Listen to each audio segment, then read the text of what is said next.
मी सचिन चव्हाण.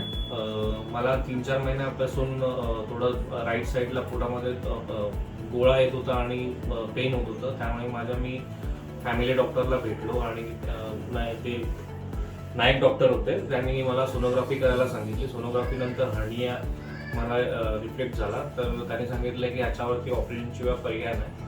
आणि त्यांनी मला सगळ्यात पहिलं जीवनश्री हॉस्पिटलचंच नाव घेतलं, डॉक्टर राहुल महाजन यांचं. त्यांना जाऊन भेटून ये आणि प्रोसेस वर्क कसं काय आहे गोष्टी समजून घेतल्या. आणि 13 ऑगस्टला मी इकडे ॲडमिट झालो जीवनश्री हॉस्पिटलमध्ये. 13 ऑगस्टला मी संध्याकाळी ॲडमिट झालो. संध्याकाळनंतर इकडे जे प्रोसेस चालू झालं. त्याच्यानंतर 14 ऑगस्टला माझं सकाळी 10:30 पासून ऑपरेशन चालू झालं, जे मी 12:30ला मला वाटतं ओके झालं असेल. त्याच्यानंतर मी बाहेर आलो. पूर्ण दिवस त्या दिवशी रेस्ट केला, म्हणजे मीन्स राहिलो नाही, म्हणजे उभं नाही राहिलो, झोपूनच होतो आणि लिक्विड फक्त चालू होतं.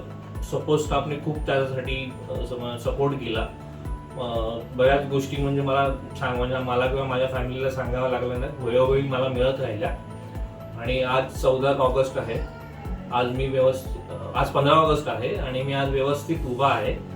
म्हणजे व्यवस्थित उभा राहून मी गोष्टी करतोय, म्हणजे मला एवढा त्रास होत नाही. तर त्यासाठी जीवनश्री हॉस्पिटलचं मी मनपूर्वक धन्यवाद.